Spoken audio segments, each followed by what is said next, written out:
हो मॅडम, तुम्ही इथून एका माणसाला पळत जाताना बघितलाय काय? का काय झालं? हा हो, ते सगळं जाऊ द्या हो. तुम्ही फक्त त्याला बघितलाय का सांगा की. अरे बाबा ते सगळं जाऊ दे, आधी नेमकं काय झालंय ते तर सांग की. अहो ते लय भामटाय, माझे 1 लाख रुपये चोरले आणि पळून गेले. काय?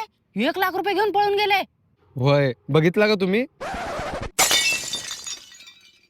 नाही हो, मी बघितली नाही त्याला. ते भुरट चोर 100% इकडेच पळाले, त्याला दाखवतोच आज. ए चोर भामट्या, इकडे आणते पैसे. ओ मॅडम, तुम्ही हे चुकीचं करायला बरं का. ए भामट्या, हे घे 20,000 रुपये आणि चल निघितून. एका गरीबाच्या पोटावर लात मारायलाय, 1 लाख रुपये घ्यायलाय आणि 20,000 रुपये द्यायलाय. पाप लागेल तुम्हाला. ए तू जातोस का इथून का पोलिसांना बोलवू? जातो मॅडम, जातो. 1 लाख रुपये. आता होळीची फुल शॉपिंग करते. शेंबडी,